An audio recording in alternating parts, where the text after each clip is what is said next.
नमस्कार। हम यहाँ बात करते हैं मानव नेत्र संरचना की। जो हमारी आंखें हैं, जिस तरह से बाहर से दिखती हैं, वह बिल्कुल अलग स्वरूप है। हम अपने जो आंखें हैं उनका कुछ छोटा सा हिस्सा ही बाहर से देख पाते हैं। तो चलिए हम बात करते हैं मानव नेत्र की। जैसा कि अभी मैंने कहा था कि मानव नेत्र जैसा दिखता है वैसा नहीं है। हम बहुत छोटे से हिस्से को, आंख के जो नेत्र गोलक है उसके बहुत छोटे से हिस्से को बाहर से देख पाते हैं। वास्तविक रूप में नेत्र एक गोलाकार संरचना है, बिल्कुल गेंद की तरह। गोलाकार संरचना एक जटिल संरचना भी है। और यह जो हमारा आई बॉल होता है वह स्कल के, यानी जो हमारी खोपड़ी है उसके आई सॉकेट में फिट होता है। आप उसे छूकर, अपने आंखों को छूकर महसूस भी कर सकते हैं कि हमारे उस आई सॉकेट में फिट होता है और बहुत सारे ऑक्यूलर मसल्स से ये जुड़ा होता है। ये सभी जो ऑक्यूलर मसल्स हैं हमारे आंख या नेत्र गोलक को घूमने में मदद करते हैं, यानी कि जो हम दाएं बाएं ऊपर नीचे देख पाते हैं ये ऑक्यूलर मसल्स की मदद से ही देख पाते हैं। और हमें आंख का सिर्फ अगला हिस्सा ही दिखाई देता है। इसे कुछ हम इस प्रकार समझ सकते हैं।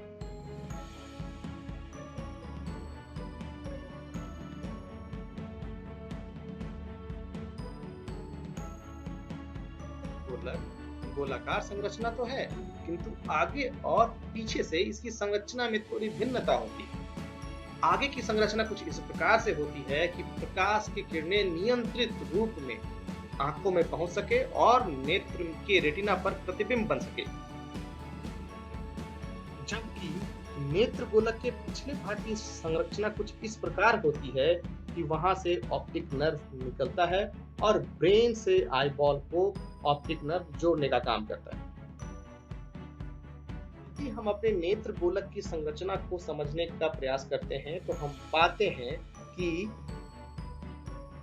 हमारा जो नेत्र गोलक है वह 3 परतों यानी 3 लेयर्स से बना हुआ है। जो सबसे बाहरी परत है उसे स्क्लेरा कहते हैं, जो एक मजबूत परत है और बिल्कुल अपारदर्शी है, बिल्कुल ओपेक है। ये जो परत है ये आंख की सबसे मजबूत परत है। यह आंखों को, जो नेत्र गोलक है उसे मजबूती प्रदान करता है और इसी से जो ऑक्यूलर मसल्स हैं, जो नेत्र के मांसपेशियां हैं, वो जुड़ी रहती हैं। दूसरा लेयर है, यानी कि बीच का लेयर है, वह है कोरॉइड। कोरॉइड का जो लेयर है वह मुख्य रूप से जो नेत्र गोलक है या जो आंखों के जो भाग हैं उसको पोषण प्रदान करता है, क्योंकि वहां तक रक्त नलिकाएं आती हैं, यानी ब्लड कैपिलरीज से भरा हुआ वो एरिया होता है। और इसका मेन है कि यह न्यूट्रिशन प्रोवाइड करता है नेत्र के सभी भागों को।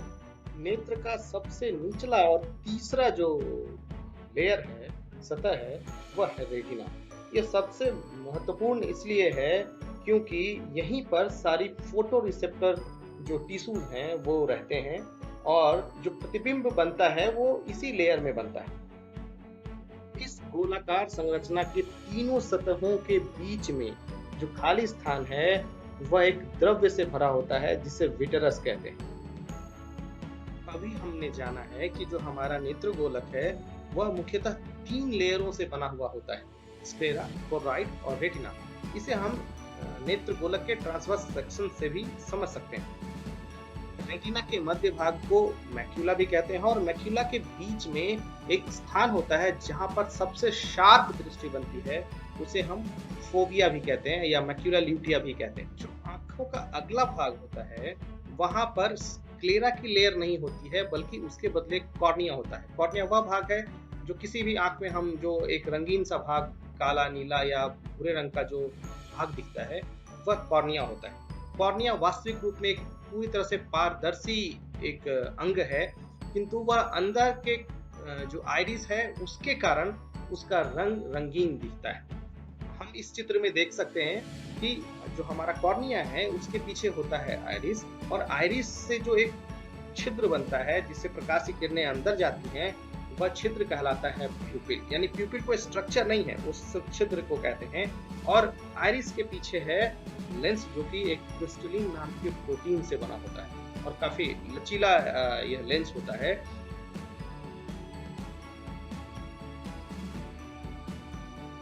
आइए अब हम जाने कि हम कैसे देख पाते हैं।